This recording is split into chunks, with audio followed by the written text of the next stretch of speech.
नाज़रीन ग्रामी, इमाम मेहदी अलैहिस्सलाम के ज़हूर का ज़माना करीब आ चुका है।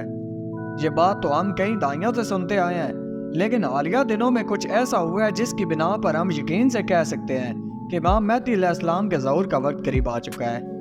बल्कि अगर हम ये कहें कि दज्जाल के निकलने का और इमाम मेहदी अलैहिस्सलाम के ज़हूर का वक्त एक साथ आएगा, तो ये कहना भी गलत नहीं होगा।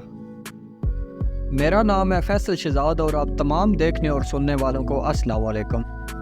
वीडियो का आगाज़ करने से पहले मेरे चैनल पर नए आने वाले तमाम दोस्तों से गुजारिश है कि मेरे YouTube चैनल खोखे टीवी को सब्सक्राइब करें और साथ लगे घंटी के बटन को दबा दें ताकि नई आने वाली दिलचस्प वीडियोस का नोटिफिकेशन आपको मिलता रहे। तो आइए शुरू करते हैं। प्यारे नाज़रीन ग्रामी, मेरे और आपके प्यारे नबी सल्लल्लाहु अलैहि वसल्लम का फरमान है कि जब दज्जाल का खरूज होगा तब इंतज़ार करना कि जब खिरासान से काले झंडे निकलें और वह मशरिक़ की तरफ जाएं, तो तुम इंतज़ार करना कि मेरी औलाद में से एक शख्स जिसका नाम मेरे नाम पे मोहम्मद होगा, उसे अल्लाह रब्बुल इज़्ज़त लोगों के दरमियान मुमताज़ कर देगा और वो इन खिरासान के लश्करों की क़ियादत करेगा और वो दज्जाल से जंग करेगा। और दज्जाल से पहली जंग के दौरान हज़रत ईसा अलैहिस्सलाम आसमान से दोबारा नाज़िल होंगे। नाज़रीन, इस हदीस के मुख्तसर तशरीह में कहा जाता है कि यह हदीस हज़रत इमाम मेहदी अलैहिस्सलाम के बारे में है, जिनका असल नाम मोहम्मद होगा और उनके वालिद का नाम अब्दुल्ला और माँ का नाम आमना होगा, और वो भी उस वक्त 40 बरस के ही होंगे और खाना काबा के तवाफ में मसरूफ़ होंगे। और एक उलमाए किराम की एक जमात जिन पर अल्लाह ताला ने अपना ख़ास करम किया होगा, वो उन्हें पहचान लेगी और उनके हाथ पे बैत करेगी, और यूँ हज़रत इमाम मेहदी अलैहिस्सलाम का ज़हूर होगा। और इससे चंद दिन कबल ही खिरासान से काले झंडे निकलेंगे जो दज्जाल का मुकाबला करने के लिए होंगे। इस हदीस से दो बातों की तसल्ली होती है कि इमाम मेहदी अलैहिस्सलाम का ज़हूर दज्जाल के खरूज के बाद होगा, यानी दज्जाल के ज़ाहिर होने के कुछ अरसा बाद, जब दज्जाल पूरी दुनिया पर अपना कब्जा जमा चुका होगा सवाए मदीना और मक्का के, और वो अपनी फ़ौजें लेकर शाम के दारुल हुकूमत दमिश्क पर पड़ाव करेगा। उस वक्त हज़रत इमाम मेहदी अलैहिस्सलाम इन खरासानी लश्करों को, जिनके झंडों का रंग काला होगा, उनकी क़ियादत करेंगे। और जंग की सुबह फजर के वक्त हज़रत ईसा अलैहिस्सलाम दमिश्क की जामिया मस्जिद के मशरकी मीनार पे आसमान से फरिश्तों के कंधों से टेक लगाए हुए नाज़िल होंगे। नाज़रीन ग्रामी, हमने इस बारे में बहुत तफसील से पढ़ रखा है, मगर ऐसा कौन सा मामला हुआ जो हम ये कहने पर मजबूर हो गए कि अब खरासान से काले झंडे निकलने का वक्त आ गया है। सबसे पहले हम ये जानते हैं कि खरासान किस इलाके का नाम है।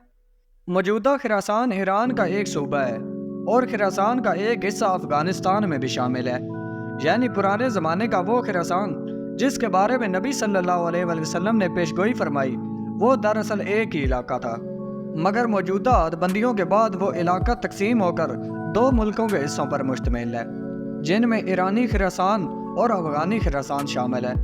नाज़रीन, अब हम इस मामले की तरफ चलते हैं कि जो इस तरफ इशारा कर रहा है कि अनकरीब खरासान से एक काले झंडों का लश्कर निकलेगा जो दज्जाल का मुकाबला करने के लिए होगा। हम जानते हैं नबी सल्लल्लाहु अलैहि वसल्लम की हदीस मुबारका के मुताबिक, जिनमें उन्होंने क़यामत की निशानियां बयान फरमाई हैं, इनमें कहा गया कि दज्जाल के खरूज से पहले ईसाइयों और मुसलमानों ने मिलकर यहूदियों से जंग करनी है। इसके बाद मुसलमान और ईसाई आपस में जंग करेंगे और इस दौरान दज्जाल का खरूज होगा।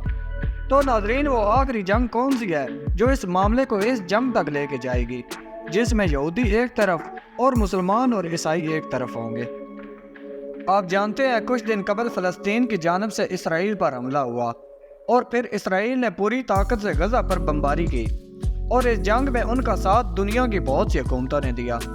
हाल ही में एक ऐसी खबर आई है जिसने इस चीज़ के इम्कानात रोशन कर दिए हैं कि शायद अब ईसाई मुसलमानों के शाना बिशाना यहूदियों के साथ लड़ें। वो खबर है ईसाइयों के उस कदीम चर्च की जो फ़लस्तीन के इलाके में कायम है, जिसकी तारीख सन 425 ईस्वी तक जाती है। इस खबर के मुताबिक ईसाइयों का वो चर्च इसराइली बमबारी के नतीजे में तबाह हो गया है।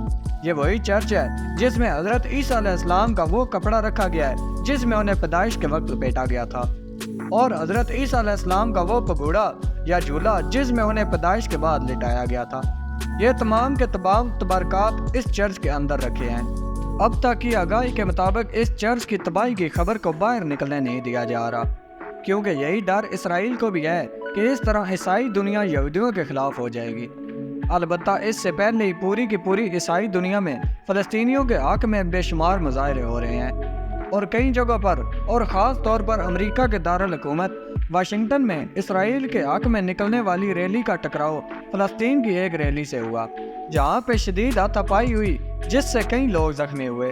یہ سب باتیں اس جانب اشارہ کر رہی ہیں کہ بے شک امت مسلمہ غفلت اور بے حسی کی نیند سو رہی ہے، لیکن اللہ رب العزت اپنی چالیں چل رہا ہے اور عنقریب کفار کو منہ کی کھانی پڑے گی۔ پیارے دوستو، ہم جانتے ہیں کہ اسلامی دنیا میں ایران ایک واحد وہ ملک ہے جو فلسطین کے ساتھ کھڑا ہے، اور پرانے خراسان کا بیشتر حصہ بھی ایران کے پاس ہی ہے، اور یہ گمان کیا جا سکتا ہے کہ جو لشکر خراسان سے کالے جھنڈوں کے ساتھ نکلے گا وہ ایران ہی سے نکلے گا۔ لیکن یہ بھی ایک حقیقت ہے کہ کالے جھنڈوں کا استعمال افغان کے خراسان میں موجودہ وہ جماعت کرتی ہے جن کا دوسرے طالبان سے افغانی حکومت کے معاملے پر شدید اختلاف چل رہا ہے۔ اس لیے یہ قیاس کرنا فی الحال دشوار ہوگا کہ امام مہدی علیہ السلام کی نصرت اور قیادت میں کالے جھنڈوں والا جو لشکر نکلے گا وہ افغان طالبان کے ناراض گروہ کا ہوگا یا ایرانی خراسان میں موجود شیعہ ملیشیا کا۔ ہم نے افغان طالبان کے ناراض گروہ کا لفظ اس لیے استعمال کیا ہے کیونکہ حکومت میں موجود طالبان اس جنگ سے واضح انکار کر چکے ہیں، اور یہ ناراض گروہ شروع ہی سے کسی ایسی حکومت کے ساتھ دینے پر آمادہ نہیں تھا جو ان کے پیروں میں عالمی مصلحت کی بیڑیاں باندھ کر انہیں دنیا میں کھلے عام جہاد سے روک سکے۔ اس لیے یہ طے کرنا خاصا دشوار ہوگا کہ یہ لشکر کس گروہ پر مشتمل ہوگا۔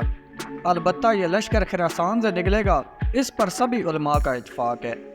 موجودہ حالات کو دیکھتے ہوئے دنیا کے ریئیکشن اس طرف اشارہ کر رہے ہیں کہ دجال کے خروج کا وقت بھی قریب آتا جا رہا ہے۔ جیسے ہی اس چرچ کی تباہی کی خبر باہر آئے گی، ایسے ہی حالات بے قابو ہو جائیں گے، اور سب سے پہلے دجال کا فتنہ ہمیں اپنے گھیرے میں لے لے گا۔ اللہ رب العزت سے دعا ہے کہ دجال کے اس فتنے سے جس میں مسلمانوں کی اکثریت قید ہو جائے گی، اس سے ہمیں محفوظ رکھے اور ہمارا ایمان سلامت رکھے، اور دجال کی وہ نشانی کہ اس کے ماتھے پہ کافر لکھا ہوگا ہمیں وہ دیکھنے کی توفیق عطا فرمائے، کیونکہ حدیث کے مطابق یہ نشانی صرف وہ صاحب ایمان دیکھ سکیں گے جن کے دلوں میں منافقت نہیں ہوگی اور جن کا دل پاک صاف اور خالص ہوگا۔ آنے والے حالات کون سی کروٹ لیتے ہیں یہ تو اللہ رب العزت ہی جانتا ہے، البتہ ہم صرف اندازہ ہی لگا سکتے ہیں۔ اللہ رب العزت سے دعا ہے کہ ہمارا ایمان سلامت رہے اور ہم دجال کے مقابلے میں لڑنے والوں میں شمار ہوں، نہ کہ دجال کے ساتھ شامل ہونے والوں میں ہمارا نام لکھا جائے۔ جی تو ہمارے پیارے دوستو، آج کی ویڈیو میں بس اتنا ہی۔ ہمیشہ کی طرح ہمیں آج بھی پوری امید ہے کہ آج کی یہ معلوماتی ویڈیو نہ صرف آپ کو پسند آئی ہوگی بلکہ اس نے آپ کی معلومات میں بھی کافی اضافہ کیا ہوگا۔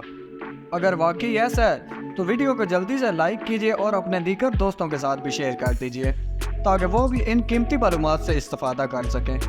ملتے ہیں اگلی ویڈیو میں، تب تک کے لیے اپنا اور اپنے پیاروں کا ڈھیر سارا خیال رکھیں۔ اللہ نگہبان۔